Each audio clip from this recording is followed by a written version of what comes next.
സസ്പെൻസിന് വിരാമമിട്ട് ശോഭാ സുരേന്ദ്രൻ ആലപ്പുഴയിൽ BJP. സ്ഥാനാർത്ഥിയാക്കും. R Sreelekha വട്ടിയൂർക്കാവിൽ പോരിനിറങ്ങും. മഞ്ചേശ്വരത്ത് കെ സുരേന്ദ്രനും മലമ്പുഴയിൽ സി കൃഷ്ണകുമാറുമാകും സ്ഥാനാർത്ഥികൾ. തൃപ്പൂണിത്തുറയിൽ മത്സരിപ്പിക്കാമെന്ന വാഗ്ദാനം 2020 കോർഡിനേറ്റർ സാബു എം ജേക്കബ് നിരസിച്ചിരിക്കുകയാണ്. ആദ്യഘട്ട സ്ഥാനാർത്ഥി പട്ടിക 28-ന് മുമ്പ് പുറത്തുവരും എന്നുള്ള വിശദമായ വിവരങ്ങളാണ് വരുന്നത്. ഡൽഹിയിൽ നിന്ന് ശരത്ലാൽ കൂടുതൽ വിശദമായി പറയും കാര്യങ്ങൾ.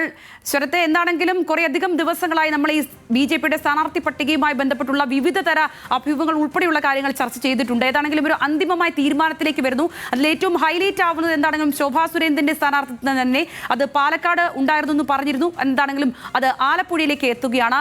എങ്ങനെയാണ് അവരുടേതടക്കം മറ്റുള്ളവരുടെ സ്ഥാനാർത്ഥി നിർണയം ഇതിലുണ്ടാകുന്നത്?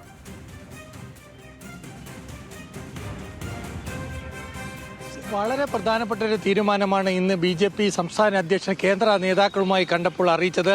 അദ്ദേഹത്തിന് കൊടുത്ത ബി.ജെ.പി. തെരഞ്ഞെടുപ്പ് കമ്മിറ്റി സംസ്ഥാന കോർ കമ്മിറ്റി അംഗീകരിച്ച പട്ടിക ഇന്ന് ആദ്യഘട്ട പട്ടിക ഇന്ന് കേന്ദ്ര നേതൃത്വത്തിന് കൈമാറി.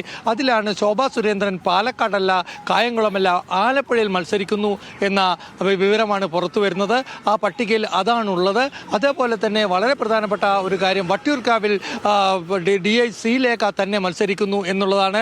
മേയർ സ്ഥാനത്തിൽ നിന്ന് ലഭിക്കാത്തതിനെ കുറിച്ചുള്ള വല്ല വിഷമങ്ങളും അല്ലെ പ്രയാസങ്ങളും പറയാതെ പറഞ്ഞ ശ്രീലേഖയെ ഇപ്പോൾ വട്ടിയൂർക്കാവ് സ്ഥാനാർത്ഥിയായി പാർട്ടി പരിഗണിക്കുന്നു എന്നതാണ് ഏറ്റവും വലിയ ഒരു പ്രത്യേകത.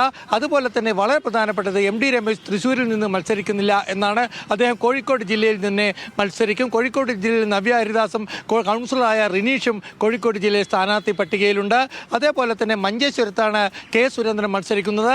രാജീവ് ചന്ദ്രശേഖരൻ നേമത്താണ് മത്സരിക്കുന്നത്. മുൻ കേന്ദ്രമന്ത്രി വി മുരളീധരൻ മത്സരിക്കുന്നത് കഴക്കൂട്ടത്താണ്.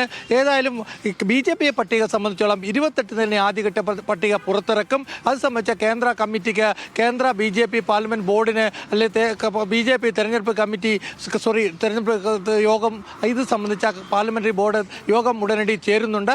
അതിലാണ് ആദ്യഘട്ട പട്ടിക പുറത്തിറക്കുക എന്നാണ് നമുക്ക് ലഭിക്കുന്ന വിവരം. ഏതായാലും രാജീവ് ചന്ദ്രശേഖരൻ 2 ദിവസവും ഇന്നലെയും ഇന്നും ഡൽഹിയിലുണ്ട്. നിരവധി നേതാക്കളുമായും പാർട്ടി അതേപോലെ പാർട്ടിയുടെ ചുമതലയുള്ള ജനറൽ സെക്രട്ടറിയുമായും രാജീവ് ചന്ദ്രശേഖരൻ ചർച്ച നടത്തി. BL സന്തോഷ് അടക്കമുള്ള ജനറൽ സെക്രട്ടറിമാർ കേരളത്തിലെ കാര്യങ്ങളെ സംബന്ധിച്ച് വിശദമായ ചർച്ചയും അദ്ദേഹം നടത്തിയിട്ടുണ്ട്. ഏതായാലും കേരളത്തിൽ എത്രയും പെട്ടെന്ന് സ്ഥാനാർത്ഥികളെ പ്രഖ്യാപിച്ച് മുന്നോട്ട് പോകുക എന്ന നിലപാടാണ് രാജീവ് ചന്ദ്രശേഖരൻ്റെ. അത് അദ്ദേഹം ഇന്ന് വ്യക്തമാക്കുകയും ചെയ്തു. ഏതായാലും ബി.ജെ.പിയെ സംബന്ധിച്ചിടത്തോളം ബി.ജെ.പിക്ക് 140 മണ്ഡലങ്ങളിൽ 122 മണ്ഡലങ്ങളിലും NDA വളരെ ശക്തമായ മത്സരം കാഴ്ചവെക്കുമെന്നാണ് പറഞ്ഞിരിക്കുന്നത്. മലപ്പുറം ജില്ലയിലെ ചില മണ്ഡലങ്ങൾ ഒഴിച്ചാൽ ബാക്കി എല്ലാ സ്ഥലങ്ങളിലും ജയിക്കാനായി വേണ്ടി തന്നെയാണ് ബി.ജെ.പി. മത്സരിക്കുക എന്നാണ് രാജീവ് ചന്ദ്രശേഖരൻ വ്യക്തമാക്കിയത്. ഏതായാലും ശോഭാ സുരേന്ദ്രന്റെ ആലപ്പുഴ സ്ഥാനാർത്ഥിത്വം ഒരു വിസ്മയം തന്നെ എന്ന് നമുക്ക് പറയേണ്ടി വരും. ശരി ശരത്.